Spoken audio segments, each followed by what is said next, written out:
Hello friends, अथवा success point के online class में आपका स्वागत है। दोस्तों, हमने पिछली कक्षा में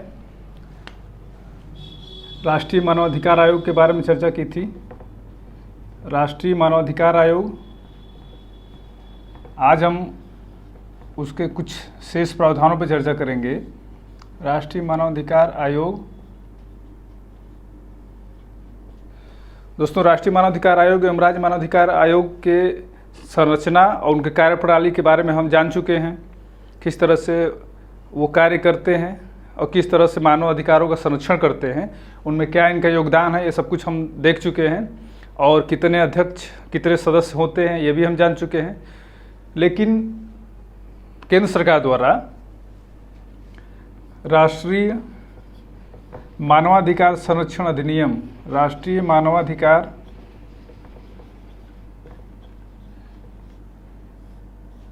संरक्षण अधिनियम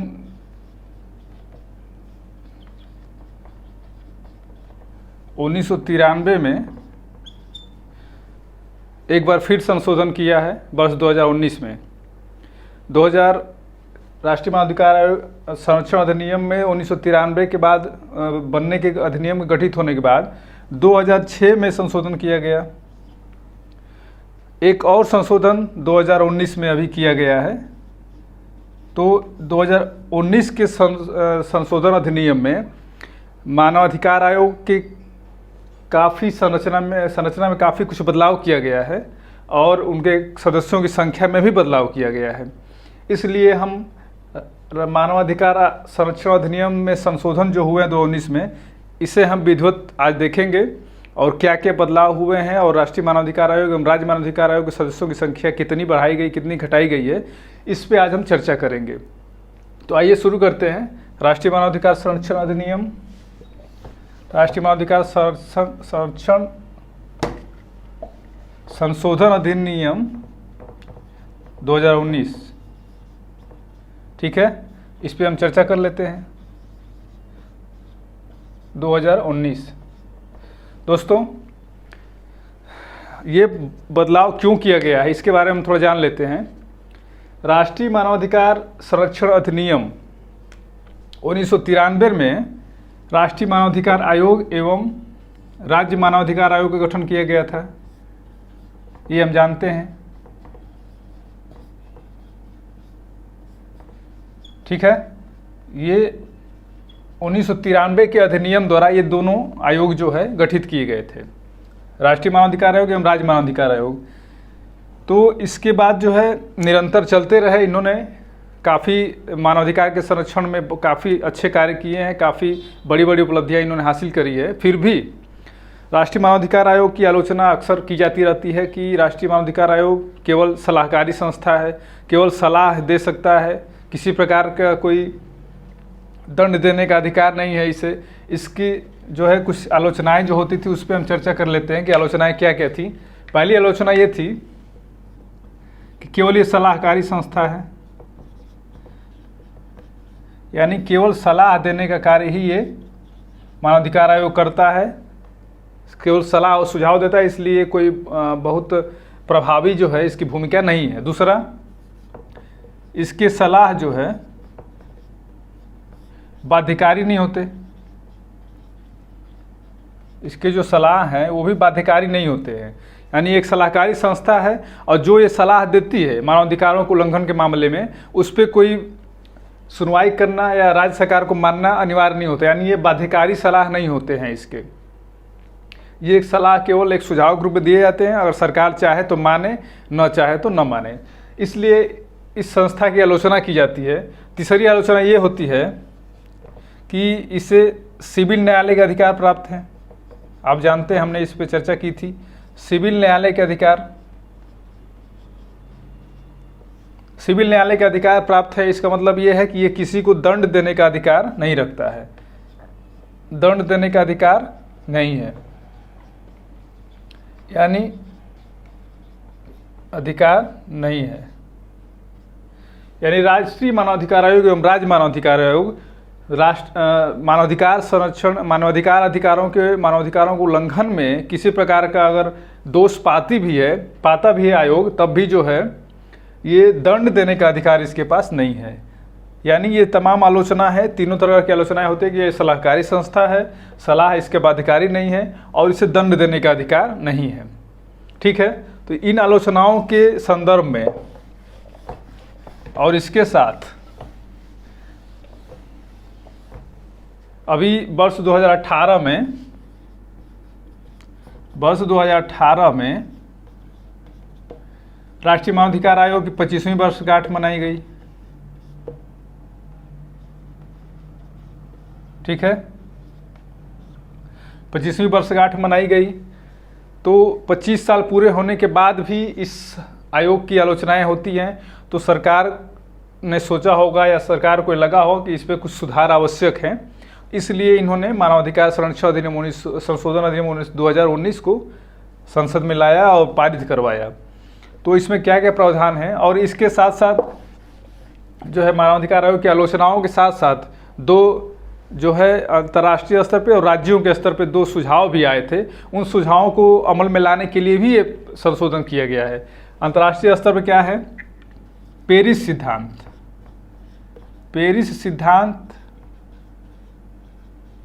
पेरिस सिद्धांत जो है 20 दिसंबर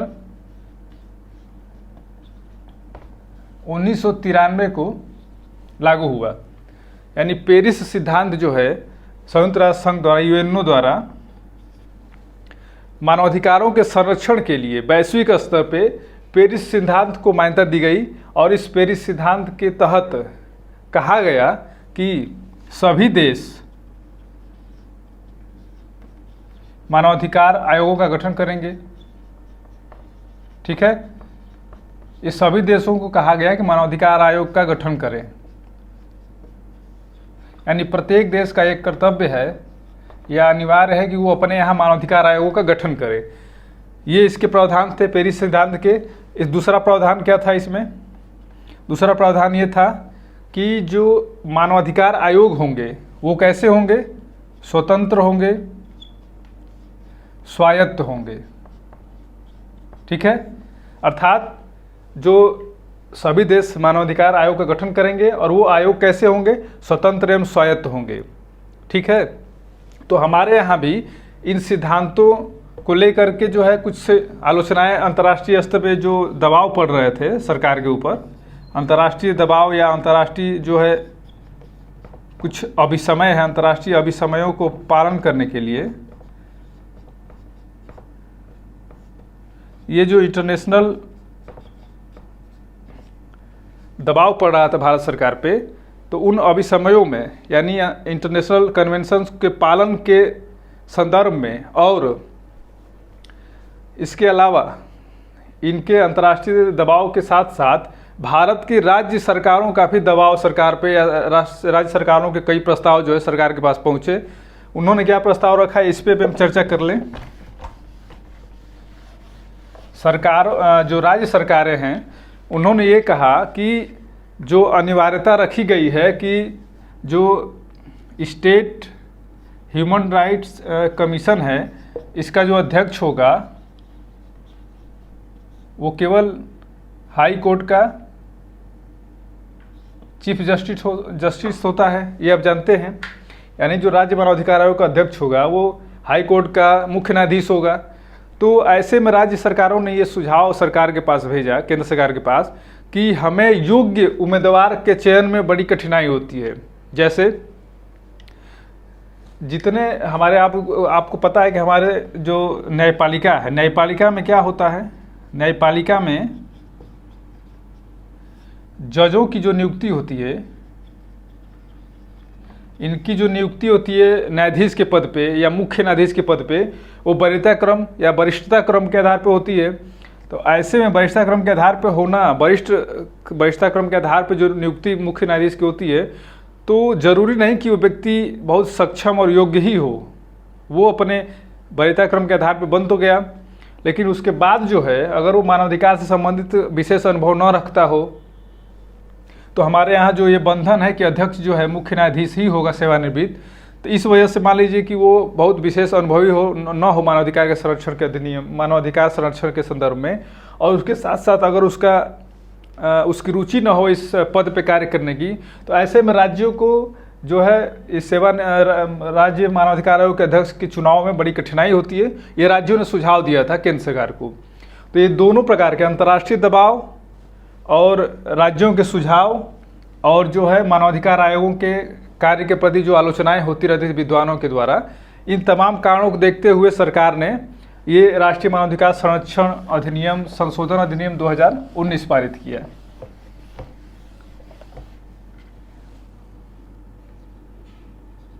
राष्ट्रीय मानवाधिकार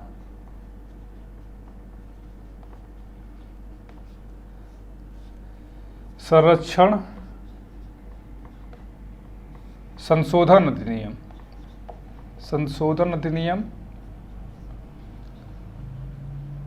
2019 ये पारित किया गया सरकार द्वारा 19 जुलाई 2019 को लोकसभा ने पारित किया, 22 जुलाई 2019 को राज्यसभा ने पारित किया, ठीक है, और 27 जुलाई 2019 को राष्ट्रपति ने हस्ताक्षर किया। चूँकि हम मुख्य परीक्षा जैसे चूँकि हम यूपीएसआई, बिहार एसआई इन परीक्षाओं की भी तैयारी के लिए पढ़ाई कर रहे हैं, तो इन आपने देखा होगा इनके सिलेबस में जो है संविधान के साथ साथ मूल विधि की भी चर्चा की गई। सिलेबस में रखा गया मूल विधि के अंतर्गत ये इस तरह के प्रश्न जो है बनाए जाते हैं। पिछले पेपर में आपने देखा होगा दरोगा के, उसमें इस तरह के प्रश्न अक्सर बनाए जाते हैं कि कौन सा अधिनियम कब किस दिन से प्रभावी हुआ। तो इस तरह के हमें इस डेट को भी ध्यान रखना होगा, क्योंकि पूछा जा सकता है हमसे कि राष्ट्रीय मानवाधिकार संरक्षण संशोधन अधिनियम 2019 किस दिन से प्रभावी हुआ। तो आप क्या लिखेंगे इसको, 27 जुलाई 2019 से राष्ट्रपति ने हस्ताक्षर किया और उसी दिन भारतीय सरकार केंद्र सरकार के गजट में प्रकाशित किया गया और उसी दिन से जो है ये इनेक्ट हुआ। यानी ये अधिनियम जो है 27 जुलाई 2019 से प्रभावी हुआ। पिछली कक्षा में या हमने जो मानवाधिकार संरक्षण अधिनियम या मानवाधिकार आयोग के बारे में चर्चा की थी, उसमें जो है हमने लास्ट में मानवाधिकार संरक्षण संशोधन 2019 पे थोड़ी सी चर्चा की थी, लेकिन उसमें हमने बाई मिस्टेक, जिसके लिए हम क्षमा चाहते हैं, हमने जो है इस अधिनियम के लागू होने की तिथि जो है 27 जुलाई 2019 के स्थान पे हमने 27 सितंबर 2019 बताया था। 27 सितंबर 2019, जो कि ये गलत है। हमने बाई मिस्टेक जो है 27 जुलाई को 27 सितंबर हमने बताया था। तो उस पर आप ध्यान देंगे और इसको जो है आप ये समझ लीजिए कि ये 27 जुलाई 2019 से लागू हुआ है, न कि 27 सितंबर से। ये गलती से हो गया है, इसके लिए हम क्षमा चाहेंगे। तो आप इस डेट को याद रखेंगे, ठीक है। अब हम ये चर्चा करते हैं कि इनमें क्या क्या बदलाव किए गए, क्या क्या संशोधन किए गए हैं, क्योंकि हमें वो जानना बहुत ज़रूरी है, क्योंकि पूरा स्ट्रक्चर ही बदल दिया गया है। जो मानवाधिकार आयोग का स्ट्रक्चर अभी हमने पढ़ा था, वो पूरे स्ट्रक्चर को ही इसमें जो है बदल दिया गया है। तो क्या क्या बदलाव किए गए हैं, इस पर हम थोड़ा चर्चा कर लें। सबसे पहले देखते हैं क्या बदलाव कि पहला बदलाव जो हुआ है वो अध्यक्ष को लेकर के है। हम दोनों को लेकर चलते हैं, राष्ट्रीय मानवाधिकार आयोग एवं राज्य मानवाधिकार आयोग, दोनों पे हम चर्चा साथ में करेंगे कि दोनों के लगभग प्रावधान जो है सिमिलर ही हैं, इसलिए हम चर्चा करते हैं दोनों के। पहली बात ये कि अध्यक्ष के नियुक्ति के संदर्भ में पहले प्रावधान क्या था कि राष्ट्रीय मानवाधिकार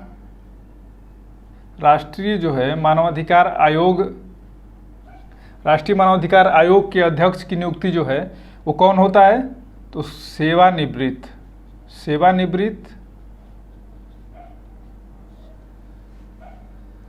मुख्य न्यायाधीश। यानी कि जो राष्ट्रीय मानवाधिकार आयोग है उसका जो है अध्यक्ष किसको बनाया जाता था, तो सुप्रीम कोर्ट के चीफ जस्टिस जो रिटायर हुए हैं उन्हीं को ही अध्यक्ष बनाया जाता था, अन्य किसी न्यायाधीश को नहीं बनाया जाता था, ठीक है।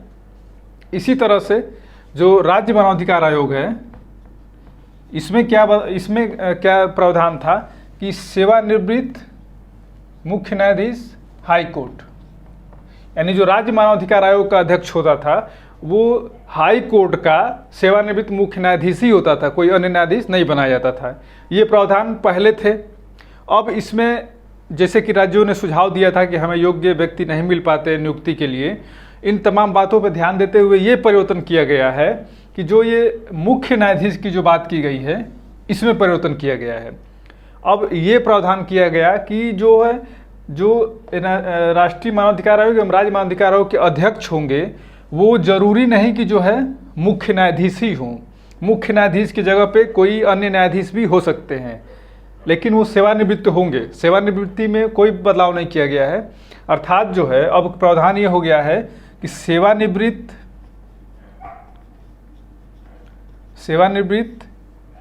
जस्टिस, यानी जो है ये जो सेवानिवृत्त जस्टिस होंगे, कोई भी सेवानिवृत्त न्यायाधीश जो योग्य हो, विशेष मानवाधिकारों के विशेष संदर्भ में विशेष ज्ञान रखता हो, अनुभव रखता हो, उसे जो है हम अध्यक्ष के रूप में नियुक्त कर सकते हैं। ये प्रावधान किया गया। यानी अब मुख्य न्यायाधीश की जो बंदिश थी NHRC में और SHRC में वो हटा दिए गए। अब किसी भी न्यायाधीश को जो रिटायर हुआ हो और योग्य हो उसे जो है अध्यक्ष बनाया जा सकता है। ठीक है, ये प्रावधान में परिवर्तन किया, इसे आप ध्यान करें। यानी इसमें परिवर्तन यही हुआ है कि मुख्य न्यायाधीश की जगह पे किसी अन्य न्यायाधीश को भी बनाया जा सकता है। दोनों जगह मुख्य राष्ट्रीय मानवाधिकार आयोग एवं राज्य मानवाधिकार दोनों जगह जो है सेवानिवृत्त न्यायाधीश को हम बना सकते हैं अध्यक्ष। उसके लिए मुख्य न्यायाधीश होना अनिवार्य नहीं है। ये पहला परिवर्तन किया गया। दूसरा परिवर्तन क्या किया गया है? दूसरा परिवर्तन किया गया है जो सदस्यों की संख्या थी इसमें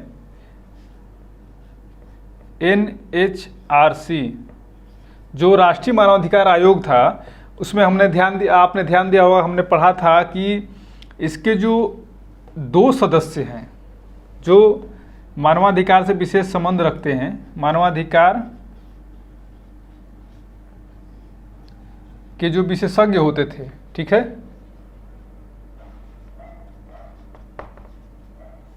जो 2 सदस्य एक सदस्य 4 पूर्णकालिक सदस्यों में कौन था? पहला था सुप्रीम कोर्ट का कोई न्यायाधीश, ठीक है। दूसरा था हाई कोर्ट का मुख्य न्यायाधीश, ठीक है। पहले ये था प्रावधान, 4 सदस्यों में एक सदस्य होगा सुप्रीम कोर्ट का कार्यरत या सेवानिवृत्त न्यायाधीश और हाई कोर्ट का कार्यरत या सेवानिवृत्त मुख्य न्यायाधीश, ठीक। अब इसमें क्या परिवर्तन? ये जो 2 सदस्य ये तो अपने स्थान पे हैं। अब जो बाकी 2 सदस्य थे उसमें ये था कि मानवाधिकार के विशेषज्ञ होंगे वो पूर्णकालिक सदस्यों में। अब परिवर्तन इसमें ये किया गया है कि अब 2 की जगह मानवाधिकार विशेषज्ञ के रूप में 3 सदस्य होंगे। ये परिवर्तन किया गया है, 3 मानवाधिकार के विशेषज्ञ सदस्य होंगे और इनमें तीसरा जो होगा वो महिला होगी, ठीक। यानी कि जो 2 सदस्य विशेषज्ञ नियुक्त किए जाते थे मानवाधिकार के पूर्णकालिक सदस्यों में, उनमें अब एक और सदस्य जोड़ा गया है। अब वो 3 सदस्य होंगे और जो है जो तीसरा सदस्य होगा वो महिला होगी। यानी अब कुल 5 पूर्णकालिक सदस्य होंगे।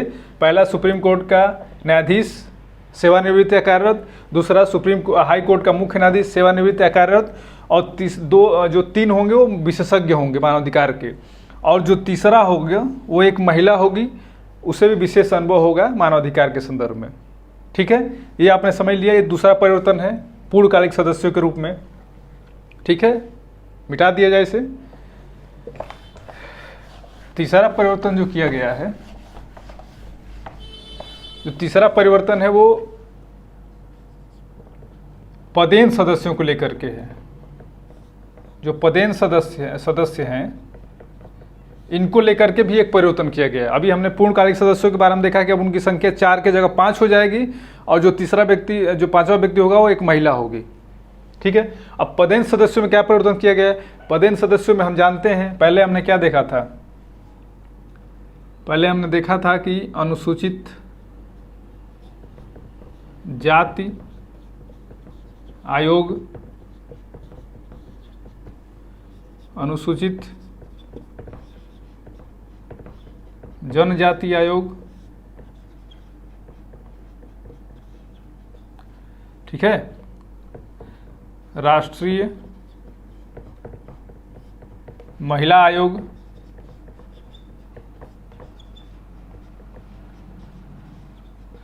कुछ किताबों में मित्रों हमने पिछली कक्षा में पढ़ा भी था, जैसे एम लक्ष्मीकांत की किताब में उन्होंने लिखा है कि एक सदस्य होगा जो है अल्पसंख्यक आयोग का अध्यक्ष।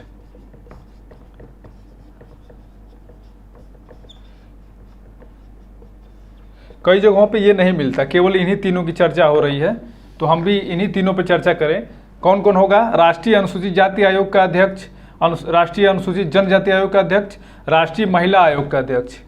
ये तीनों अध्यक्ष होते थे, ठीक है। ये जो है पदेन सदस्य के रूप में 3 लोग थे। हमने अल्पसंख्यक आयोग के अध्यक्ष को भी पढ़ा था, क्योंकि एम लक्ष्मीकांत में उन्होंने ऐसा लिखा है तो हमने भी माना था, लेकिन अन्य जगहों पर नहीं मिल रहा है तो हम 3 ही को मानते हैं। जो पहले नया जो परिवर्तन किया गया उसमें हम अल्पसंख्यक आयोग को नहीं मानते हैं। तो अनुसूचित जाति आयोग के अध्यक्ष, अनुसूचित जनजाति आयोग का अध्यक्ष एवं राष्ट्रीय महिला आयोग का अध्यक्ष, ये 3 जो है कौन थे? पदेन सदस्य थे। अब इसमें क्या परिवर्तन किया गया है कि 3 और पदेन सदस्य जोड़े गए हैं। कौन कौन जोड़े गए हैं? देखिए, पहला है अन्य पिछड़ा वर्ग यानी ओबीसी, ओबीसी आयोग के अध्यक्ष होंगे, ठीक है। अन्य पिछड़ा वर्ग के अध्यक्ष। दूसरा, बाल संरक्षण आयोग के अध्यक्ष।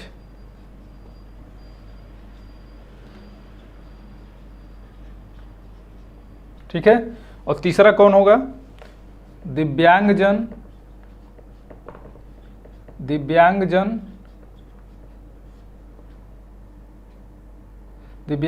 संबंधी आयोग के आयुक्त।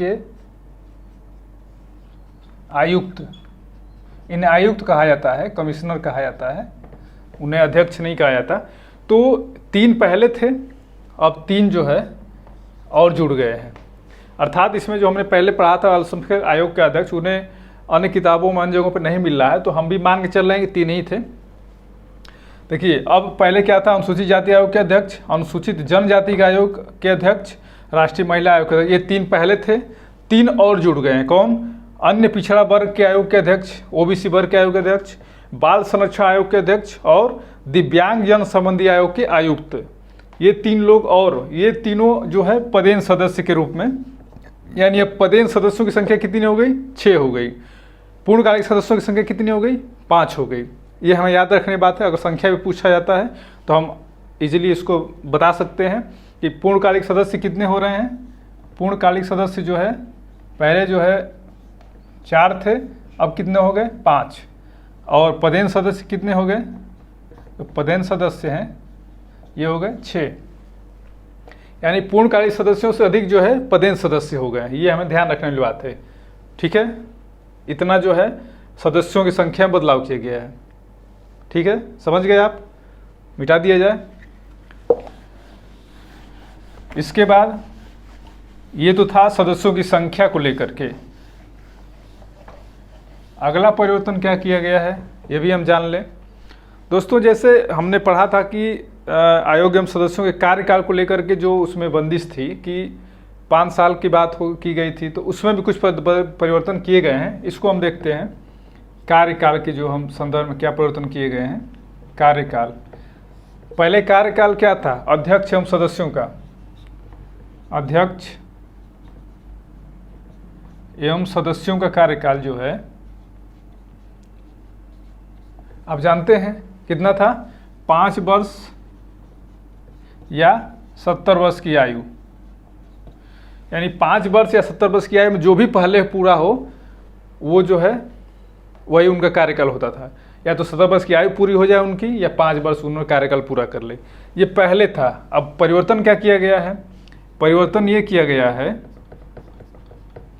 कि जो है ये 5 साल को घटा करके 3 वर्ष किया गया है, और ये तो 70 वर्ष ही है, ठीक है। क्या परिवर्तन हुआ है? अब 3 वर्ष का कार्यकाल होगा इनका, यानी कि अध्यक्ष एवं सदस्य दोनों के, राष्ट्रीय मानवाधिकार आयोग एवं राज्य मानवाधिकार आयोग दोनों के अध्यक्ष एवं सदस्यों का कार्यकाल जो है 3 वर्ष या 70 वर्ष की आयु, ये प्रावधान किया गया। ये परिवर्तन है, काफ़ी इंपॉर्टेंट है, इसे ध्यान रखा जाना चाहिए। ये परिवर्तन किया गया 3 वर्ष और 70 वर्ष की आयु। इसके साथ साथ एक चीज़ और इसमें जोड़ी गई, वो क्या है, पुनर्नियुक्ति का प्रावधान किया गया है। ठीक है, पुनर्नियुक्ति यानी कि ये सदस्य जो है, ये सदस्य या अध्यक्ष अगर उनकी एज जो है अगर बची हुई है, 70 वर्ष न पूरी हुई हो, तो वो पुनर्नियुक्त भी किए जा सकते हैं। ठीक है, पहले क्या था कि एक बार बनने के बाद जो है वो पुनर्नियुक्ति के पात्र नहीं होते थे, अब जो है वो पुनर्नियुक्त भी किए जा सकते हैं। यानी कि जैसे सदस्य कोई कार्यकाल 65 वर्ष पर नियुक्त हुआ हो, 68 की उम्र हो गई तो 2 साल और बचा है तो उसके लिए भी वो बनाया जा सकता है। उसी तरह से अध्यक्ष कोई 62 पे हुआ हो, 3 वर्ष कार्यकाल पूरा 65 हुआ तो और एक कार्यकाल के लिए बनाया जा सकता है। तो ये 3 वर्ष किया गया है और पुनर्नियुक्ति का भी प्रावधान किया गया है। ये परिवर्तन जो है कार्यकाल को लेकर किए गए हैं। ठीक है, क्लियर।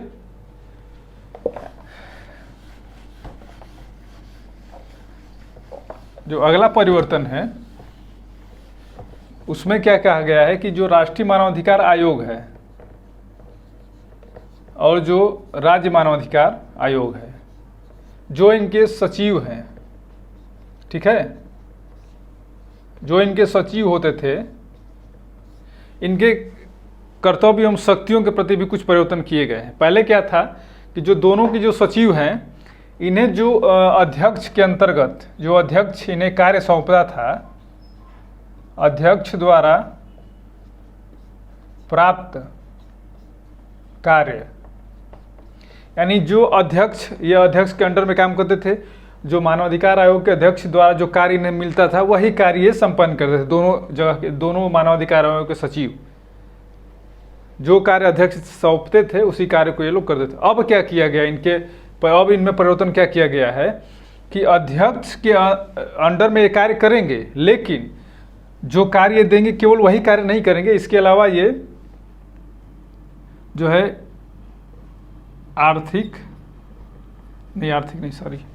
इसको हम कह सकते हैं वित्तीय एवं प्रशासनिक, अर्थात ये जो अध्यक्ष जो कार्य शब्द थे अब केवल वही नहीं करेंगे, इन्हें वित्तीय एवं प्रशासनिक कार्यों करने की आज़ादी मिली है। अब ये जो है जितने भी आयोग से संबंधित कार्य होंगे वित्तीय एवं प्रशासनिक, वो सब सचिव देखेंगे। ये परिवर्तन किया गया, इनकी शक्तियों में बदलाव किया गया। पहले इनको जो कार्य मिलता था वही करते थे, अब ये समस्त जो वित्तीय एवं प्रशासनिक संबंधी कार्य है केवल न्यायिक कार्य नहीं करेंगे। न्यायिक कार्य जो है ये नहीं करेंगे, वित्तीय एवं प्रशासनिक कार्य जो है ये करने के लिए स्वतंत्र होंगे। ये परिवर्तन किया गया है इनके संदर्भ में। ठीक, समझ में आ गया आपको। अब अगला परिवर्तन देखते हैं। एक परिवर्तन ये हुआ है कि जैसे जो हमारे संघ शासित राज्य हैं, संघ शासित जो राज्य हैं, इनके संदर्भ में मानवाधिकार आयोग का गठन करने की बात की गई है। अब इसमें क्या प्रावधान किया गया है कि संघ शासित राज्य और एक है इसमें जो है राष्ट्रीय राजधानी क्षेत्र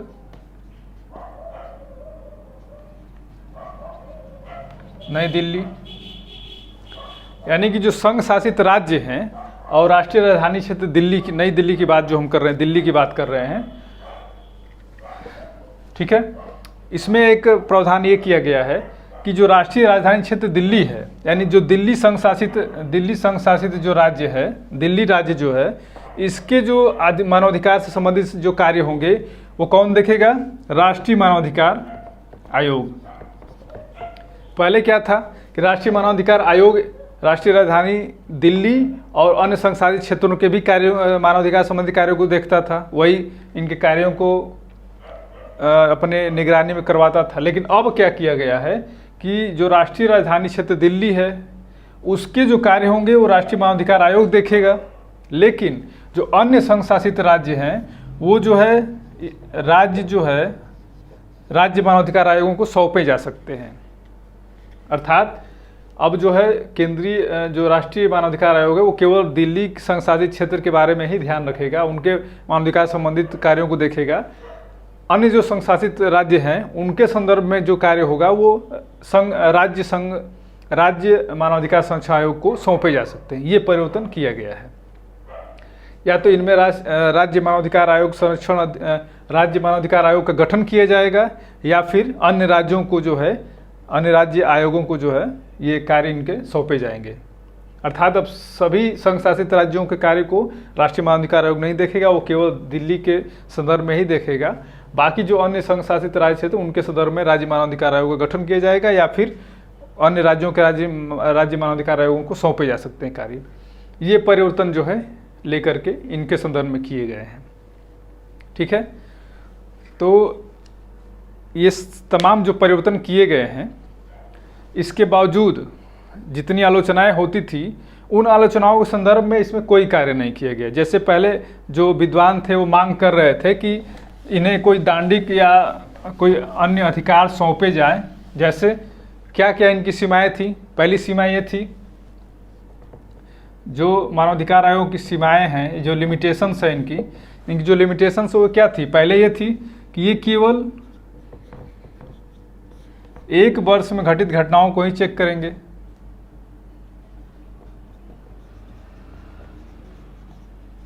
हमने ये पढ़ा था, यानी जिन घटनाओं को एक वर्ष से अधिक हो गया वो इनको नहीं सौंपे जाएंगे। उनकी जांच जो है ये राष्ट्रीय मानवाधिकार आयोग राज्य मानवाधिकार आयोग नहीं कर सकते हैं। इनके लिए बस एक वर्ष की सीमा निर्धारित है कि इसी एक वर्ष के अंतर्गत जो घटनाएं घटित होती हैं उन्हीं की जांच कर सकते हैं। ये इनकी सीमा है। हालांकि ये नहीं होना चाहिए, क्योंकि इस तरह से बहुत से ऐसे मामले हैं जो इसी तरह छूट जाते हैं क्योंकि वो एक वर्ष अधिक के हो चुके होते हैं, लेकिन काफ़ी गंभीर मामले होते हैं, उनमें जो है मानवाधिकार आयोग कुछ नहीं कर पाता। तो एक बदलाव जो है इसमें किया जाना चाहिए था कि एक वर्ष की जो सीमा है इसे हटाना चाहिए था। ठीक है। दूसरी आलोचना क्या होती थी? दूसरी आलोचना जो इनकी होती थी वो ये होती थी कि इन्हें कोई दांडिक अधिकार नहीं दिए गए हैं। तो ये भी प्रावधान किए जाने चाहिए थे ताकि ये और सक्षम हो सके मानवाधिकार आयोग कार्य करने में।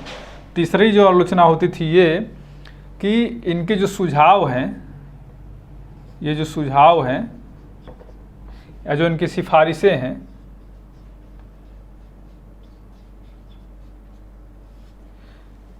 ये बाध्यकारी होनी चाहिए। ठीक है, ये सुझाव जो है बाध्यकारी होना चाहिए। ये भी एक आलोचना इनकी की जाती है, क्योंकि सुझाव जब जो सिफारिशें हैं वो बाध्यकारी नहीं होती हैं तो क्या मतलब रह जाता है? राष्ट्रीय मानवाधिकार आयोग से संबंधित जो सिफारिश होती है, इनकी जो सिफारिश होती है वो जो है संसद में रखी तो जाती है, संसद के पटल पे रखी जाती है, और जो राज्य मानवाधिकार आयोग है उनकी जो है विधानमंडल के पटल पे रखी जाती है। ये विधानमंडल एवं संसद को सौंपे तो जाते हैं, इन पे जांच पड़ताल भी की जाती है, लेकिन जो इनके जो सुझाव है सिफारिशें वो बाध्यकारी नहीं होती। इस वजह से सरकारें एवं केंद्र सरकार जो है इनकी जो है बातें मानती नहीं है। इसलिए जो मानवाधिकार आयोग के संरक्षण के रूप में इन्हें जो कहा जाता है कि ये मानवाधिकार के प्रहरी हैं, ये पूरी तरह से मानवाधिकार के प्रहरी जो इनको कहा जाता है, ये अपने प्रहरी के कार्य को अंजाम नहीं दे पाते, क्योंकि इनके सुझाव और सिफारिशें जो है बाध्यकारी नहीं हो पाती हैं। तो इसमें कुछ और भी सुझाव और भी परिवर्तन किए जाने की आवश्यकता थी, जो अभी सरकार ने नहीं किया है। हो सकता है कि हमारे जो संसद के नीति नियंता है, विधान निर्मित करने वाले जो लोग हैं, वो बाद में कुछ और परिवर्तन करें इसमें, ताकि मानवाधिकार आयोग एवं राष्ट्रीय मानवाधिकार आयोग एवं राज्य मानवाधिकार जो है मानवाधिकारों के संरक्षण में बहुत प्रभावी भूमिका निभा सके। कुछ और भी परिवर्तन किए जा सकते हैं, तो भविष्य में और भी संशोधन किए जा सकते हैं, इसको हम देखेंगे। तो ये प्रावधान था, ये हमने काफ़ी बढ़िया से देख लिया। एक समरी हम देख लेते हैं क्या क्या परिवर्तन किया गया है। पहला जो परिवर्तन किया गया है वो अध्यक्ष को लेकर के किया गया है। अध्यक्ष को लेकर क्या किया गया है कि अब जो है मुख्य न्यायाधीश होने की बाध्यता दोनों स्थानों से हटा दी गई है। अब कोई भी न्यायाधीश जो है बनाया जा सकता है। ठीक। दूसरा जो है इनके जो कार्यकाल को लेकर के किया गया है, कार्यकाल के में क्या किया गया है कि 5 वर्ष की जगह 3 वर्ष एवं 70 वर्ष की आयु जो है निर्धारित की गई है। एक और प्रावधान किया कि पुनर्नियुक्ति के भी पात्र होंगे ये, यानी उन्हें अगर विशेष अनुभव अच्छा कार्य किए हैं तो दोबारा नियुक्त भी किया जा सकता है। तीसरा जो परिवर्तन किया गया है वो सदस्यों को लेकर के, यानी पूर्णकालिक सदस्य एवं पदेन सदस्य। पूर्णकालिक सदस्य में क्या कहा गया कि जो 2 मानवाधिकार के संबंधित विशेषज्ञ नियुक्त किए जाते थे उनके जगह पर 3 नियुक्त किए जाएंगे। जो तीसरा होगा वो एक महिला होगी, ये परिवर्तन। और पदेन सदस्यों के रूप में जो हमारे सदस्य होते थे, राष्ट्रीय अनुसूचित जाति आयोग के अध्यक्ष, राष्ट्रीय जनजाति आयोग के अध्यक्ष एवं महिला आयोग के अध्यक्ष, तीनों तो रहेंगे ही। इसके अलावा 3 और जोड़े गए हैं। उसमें क्या कहा गया है कि ओबीसी आयोग के अध्यक्ष, बाल संरक्षण आयोग के अध्यक्ष एवं दिव्यांग जन संबंधी आयोग के आयुक्त को जो है सदस्य बनाए, यानी कि पूर्णकालिक सदस्यों की संख्या 5 हो गई और जो है पदेन सदस्यों की संख्या जो है 6 हो गई। ये परिवर्तन किया गया है। अगला परिवर्तन जो है ये किया गया है कि जो संघ शासित क्षेत्र हैं, दिल्ली को छोड़ करके अन्य संघ शासित क्षेत्रों के जो कार्य होंगे मानवाधिकार संबंधित उन्हें राज्य मानवाधिकार आयोग को सौंपा जा सकता है, और जो दिल्ली संघ शासित क्षेत्र है उसके जो कार्य होंगे मानवाधिकार संबंधित वो राष्ट्रीय मानवाधिकार आयोग देखेगा। ये परिवर्तन किए गए हैं। ठीक है। इसके अलावा जो इनके सचिव हैं, सचिव को लेकर के परिवर्तन किया गया है कि उन्हें केवल अध्यक्ष द्वारा सौंपे गए कार्य ही नहीं करने हैं बल्कि उन्हें सारे वित्तीय एवं प्रशासनिक कार्य करने हैं, न्यायिक कार्य को छोड़ करके। तो ये तमाम परिवर्तन किए गए हैं और हमने काफ़ी अच्छी तरह से इन्हें समझ लिया और आशा करता हूँ कि आप भी समझ गए होंगे।